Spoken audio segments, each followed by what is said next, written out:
से उठाया, अल्लाह वालम, just giving info. Goals are very common in Western literature. Literature, exactly. Exactly. Old literature में तो कोई फर्क ही नहीं है ना भाई, काफी जिनके बारे में जो उनके पास explanation है, हमारे पास almost same है. अगर वो मस्क नहीं की गई है तो वो तो ओरिजिनल वैसे ही. तो बहरहाल ये एक coincidence. Now this one. Okay. This is a very common attack. Now मेरी स्टोरी यहाँ पर आती है. इसको मॉडर्न डे में स्लीप पैरालिसिस भी बोलते हैं लोग, मगर ये जो है this attack happens normally when you are about to sleep और you are about to wake up, sometimes in very rarely in deep sleep, मगर जब आप जाते रहते हो नींद में या जब नींद से उठते रहते वो टाइम पे ये अटैक होता है. अच्छा, अब यहाँ पर थोड़ा सा पॉज करते हैं. मेरा जो पर्सनल, मैं बोला आपको मेरा भी पर्सनल इंटरेक्शन रहा है. ओमान जब गया मैं तो सेकेंड थर्ड वीक में मेरा जो है ये डिस्टर्बेंस शुरू हो गया नींद में. मैं तो नींद का ही समझा था पहले तो और क्लियर कट डिस्टर्बेंस, यानी कोई एक एंटिटी मौजूद है मेरे साथ, बल्कि वैसा डिस्टर्बेंसेस शुरू हो गए सेकेंड थर्ड वीक में. हालांकि मैं 20 साल इंडिया में गुजार के गया, 20-21 साल, ऐसा कोई ऐसा याद ही नहीं है कि कोई ऐसा वाक़या हुआ था, या तो फिर वहाँ बहुत ज़्यादा गहरी नींद सोते थे या जो भी था. ओमान पहुँचने के साथ ही तो पहला वाक़या जो मेरे साथ हुआ, तो मैं ऐसा दीवार के साथ लग के सो रहा था, बिल्कुल दीवार पर चिपका हुआ नहीं था, थोड़ा गैप रख के, द फर्स्ट वन. तो अचानक मेरी नींद खुल गई मतलब बिल्कुल खुल गई, यानी आई वाज अवेक कंप्लीटली. तो मैं महसूस किया कि मेरे साथ भी कोई है. तो मैं दीवार की तरफ पीट करके सो रहा हूँ, तो सिर्फ सर ऐसा जितना आप मोड़ सकते हैं मोड़ के देखिए. मोड़ के मैं देखा तो पूरा बिल्कुल डार्क, बिल्कुल मेरे ही लेंथ का कोई एक बंदा सो रहा. अब वो बंदा था जो भी था, जिनी था, वो तो जब तो मेरे को नहीं पता था जो भी था, तो वो तो मेरा पहला इत्तेफाक. तो वो सेकंड में, उसके बाद तो नींद तो आप आ ही नहीं सकती ना, आप अंदाजा कर सकते हो, फर्स्ट एक्सपीरियंस है. वो पूरा मैं I was shivering, sweating, and मतलब जितने वो कलिमे भी याद नहीं आ रहे थे, ला इलाहा इल्लल्लाह याद नहीं आ रहा था उस टाइम पे. आपकी ज़बान भी लड़खड़ाना शुरू हो जाता, क्योंकि एक्सट्रीम पैनिक अटैक रहता है उस टाइम पे, आप फियरफुल हो जाते हैं. बहरहाल तो that was the first experience. उसके बाद वो काफ़ी देर मेरे को लगे अपने आप में वापस आने के लिए, आयतल कुर्सी या जो भी मेरे को याद था वो पढ़ने के लिए. जैसे मैं महसूस किया कि हम बैक टू माई सेल्फ, वो जब तक वो चीज़ गायब हो चुकी थी, मैं उठ के दूसरे हमारे जो दूसरे कोवर्कर्स थे उनके पास गया. खैर बहरहाल झटका मार के मैं वहीं सो तो ऐसा काम है, फजर तक वेट ही कर लिया, 3-4 घंटे थे. और दूसरे दिन मैं, हमारे पास एक बंगाली कुक था, उसको ये किस्सा सुना, तो वो इतना हंसा मेरे ऊपर, मजाक उड़ा के. मेरे को आज तक भी उसकी हंसी याद है, 20 साल हो गए, बुरी तरह से हंसा. मैं बोला, फिर उसके बाद मेरे को एकदम ऐसा लगा कि मतलब थोड़ी सी एम्बैरेसिंग कि ये क्या हो गया, क्या खा लिए थे रात में, पागल हो गए. पर जो भी वो बंगाली उर्दू में जितना मैं बोल सकता था, मजाक उड़ाने के आखिरी जितने कलिमात थे वो यूज़ करके काफ़ी मजाक उड़ा. Then I stop sharing with that. उसके बाद मैं किसी से शेयर नहीं करा, वो सिलसिला चलता रहा. वैसा वाक़या तो नहीं हुआ, मगर इस तरह का रोज़ाना या एक दिन और कैसा भी होता था. तो उसके बाद हो रहा ये था कि मैं रात में सो नहीं पा रहा था शुरू में, क्योंकि अब नया मामला है.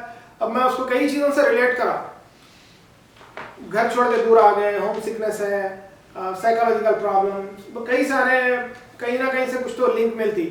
अब वो किसी के साथ शेयर नहीं करने की वजह से भी मेरे को ऑप्शन भी नहीं थे अवेलेबल कि उसको इलाज कैसे किया जाए.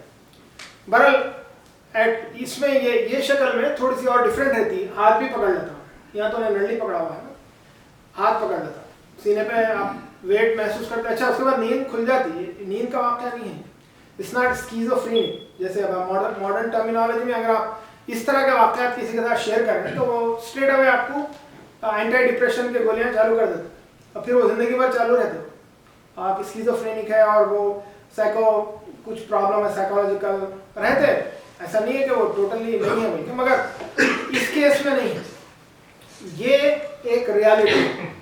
तो अब वो वहाँ से हम लोग मूव हो गए, मैं दूसरे अपार्टमेंट में गया, वहाँ पर तो अब वो कंपनी की तरफ से अपार्टमेंट मिला हुआ था, हमारे पास चॉइस नहीं था कि हम कहीं मूव हो। मैं रात जाग के गुजार देता था, कभी कभी तो सीढ़ियों पे जाके बैठ जा रहा था। तो बहरहाल इनिशियल दौर था, फिर अब वो वापस जाने का भी कोई मसला नहीं था, क्योंकि अभी अभी आए हैं, आप छोड़ के भाग नहीं सकते। I am not a Quetta let's say. और जब तो अब करियर स्टार्ट हो रहा था, how can you run back? और आपको तो पता ही है, वहाँ से जाने के लिए जो आप इकदाम करके जाते हैं, you invest a lot before going to that point. तो मेरे पास ऑप्शन नहीं था वापस जाने का, but I was suffering and पहले 2-2.5 महीने में मेरा 10 केजी मतलब 22 पाउंड वेट कम हो गया। हालांकि हम लोगों ने लटक रहे हैं वेट कम करने के लिए, नहीं होता, एक झटके में हो जाता। अगर ओमान चले गए विद इन नो टाइम। तो बहरहाल वहाँ से फिर मूव हो गया, 5-6 महीने चलता रहा सिलसिला, और वहाँ से मूव हो गया। मैं अपने हिसाब से जो मेरे को कुरान जो याद था, आयतल कुर्सी, तो अब रैंडमाइज हो गया था, वो रोज़ाना नहीं हो रहा, कभी एक दिन हो रहा, कभी नहीं हो रहा। और किसी दिन मेरे को ज़्यादा अगर इफ़ आई एम फेयरफुल, तो मैं जो है सो रहा नहीं, रात भर जाग ले रहा हूँ किसी ना किसी तरह से। तो फिर उसके बाद सुबह में दिन में सो जा रहा हूँ। तो बहरहाल दिन में सो जा रहा हूँ, मतलब जॉब पे तो सो नहीं सकते, मगर जॉब पे काम कम था तो बैठे बैठे कुर्सी पे सो गया, इस तरह एडजस्ट कर लिया। फिर जॉब छोड़ के दूसरी जॉब पकड़ा, वो गवर्नमेंट की जॉब थी। वो लोग दूसरा अपार्टमेंट दिए, वेरी नाइस लोकेशन, 2 बेडरूम का अपार्टमेंट था। वहाँ पर गया मैं, तो मास्टर बेडरूम में रहता था, मैं अकेला ही था, तो मास्टर बेडरूम में था मैं। नो इंसिडेंट्स, मैं खुश हो गया अल्हम्दुलिल्लाह। पहला हफ्ता गुजर गया, दूसरा हफ्ता गुजर गया। अब वो जितना भी जिक्र याद था वो याद कर ले रहे थे, आयतल कुर्सी, कुरान, ये वो, सूरह रहमान, सूरह वाक़िया, जो भी जब भी जो याद आ रहा पढ़ लेके। बहरहाल अब वो, मगर मैं ये खोज में था कि भाई किसी न किसी से पता तो करें कि ये है क्या। अब वहाँ के जितने इमाम थे मस्जिद के, वो लोग पूरे अरबिक हैं, वो मतलब ओमानी हैं, नेशनल थे। उनसे हमारे ये पूरा किस्सा समझाना बोले तो अरबी में उनको इंग्लिश का एक लफ्ज़ भी नहीं आता, यस नो थैंक यू के अलावा। और हम लोग जो है सुहार में थे, यानी मस्कत मेन सिटी में थे, थोड़ा रिमोट एरिया कहलाता, वो दुबई के करीब पड़ता। तो बहरहाल अब वहाँ पर 2-3 हफ्ते गुजर गए, अल्हम्दुलिल्लाह कुछ नहीं हुआ। फिर उसके बाद मैं मास्टर बेडरूम यूज़ कर रहा था, सेकेंड बेडरूम यूज़ करना शुरू करा, क्योंकि मेरा ऑफिस सुबह गवर्नमेंट ऑफिस था, 7 बजे से 2 बजे तक ख़त्म होता था। 2 बजे लंच करके आप सो जाते, वहाँ का वैसे ही रहता रूटीन गल्फ़ की, जनरली गल्फ़ की के बीच में लंच में आप 1 घंटा 2 घंटे आराम से सो जाते। फिर 4 बजे से अगर जॉब दोबारा जाना है तो 4-5 बजे से रहती, नहीं तो 2 बजे तक ख़त्म हो जाती, उसके बाद आके सो जाते। तो एक दिन इत्तेफाक से मैं सेकेंड बेडरूम यूज़ करा, जो मजलिस जो कह रहा था सेकेंड। तो फिर ये सेम अटैक शुरू हो गया मजलिस में। तो अब उसके बाद फिर मेरी परेशानी शुरू हो गई, क्योंकि 2-3 हफ्ते 4 हफ्ते अच्छे गुजरे, वापस मास्टर बेडरूम में आए तो अटैक नहीं होता। अब मैं वो डोर बंद ही कर दी। फिर उसके बाद हमारे काफ़ी हैदराबादी दोस्त वहाँ पर आ गए थे हॉस्पिटल वगैरह में, और फिर आके रहने भी लगे। मैं अकेला ही रह रहा था जब मेरी शादी नहीं हुई थी, तो बैचलरशिप में हम लोग क्रिकेट खेल के आके रहते थे। तो अब 12-13 लोग 15 लोग आए हुए हैं, तो एक रूम तो बस नहीं होता, तो 2 रूम में स्प्रेड होकर सो रहे थे। अच्छा, सबके साथ हो रहा कुछ ना कुछ, वो दूसरे रूम में बोल रहे नहीं कोई किसी को, भाई सब अपने आप में सोच रहे हैं कि भाई ये मेरे साथ ही हुआ है। तो काफ़ी अर्सा गुजर गया, तो रमज़ान आ गया। रमज़ान में हम लोग एक हाफिज साहब को बुलाया हैदराबाद से तरावी पढ़ाने के लिए, ख़ास तौर से, क्योंकि वहाँ पर तरावी पूरी नहीं होती ना, कुरान नहीं ख़त्म होता। वहाँ पर 8 रकात पढ़ाते, रैंडम सूरह पढ़ाते, और आप 8 रकात पढ़ के चले जाते। तो अब देसी मेंटालिटी थी, पूरा कुरान नहीं ख़त्म हुआ तो रमज़ान का साहब के हम लोग बुलाए। तो वो हर साहब भी मेरे पास ही आके रहते थे। उनके आने के बाद हाफिज साहब को सुनाया, हम लोग हमारे एज के ही थे और माशाल्लाह से बहुत अच्छे। उनको सुनाया तो 2-3 दुआएं बताए, पढ़ के फूके करे, तो थोड़ा अच्छा हिम्मत आ गई कि भाई ऐसा था। तो मैं और मेरा एक दोस्त, वो हम दोनों को मालूम था कि ऐसा है। अब हम लोग पब्लिक में आप नहीं करें, एक तो मजाक उड़ाते लोग, दूसरा हैबत में भी आ जा सकते हैं दूसरा लोग, तो वैसे चलता रहा। तो एक दिन हुआ ये कि अब ये मैं आपको डायग्राम डाल के बताना पड़ता है, you have to just look at the board. This is interesting, क्योंकि इसीलिए मैं आपको डिटेल में शेयर कर रहा हूँ, ताकि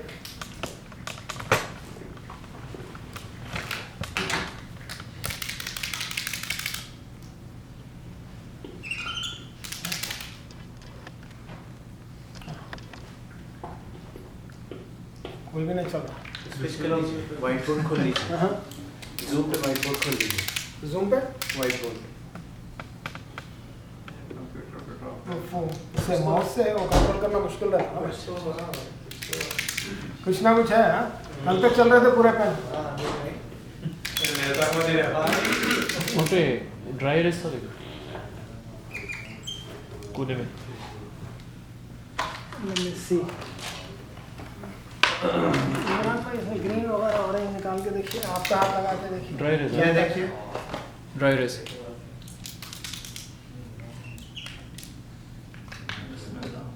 हाँ ये चल रहा है, चल रहा है। ये काला है एक बार देख लो चल ड्राई एरेज है वो भी। हाँ चेक कर लीजिए ड्राई एरेज नहीं है। ये व्हाइट है, व्हाइट। नहीं वाइट नहीं चले। क्या बात है।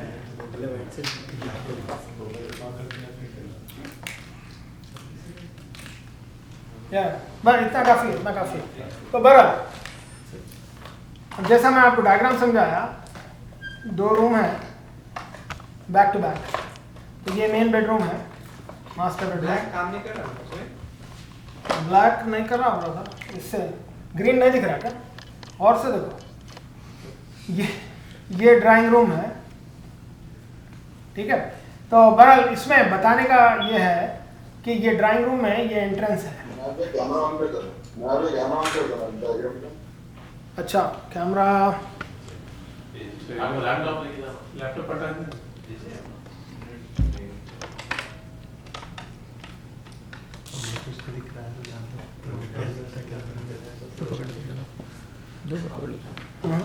मैं पकड़ लेता हूँ। आप पकड़ लेते तो, मगर वो कनेक्टेड नहीं रहा तो कैसा फायदा क्या है?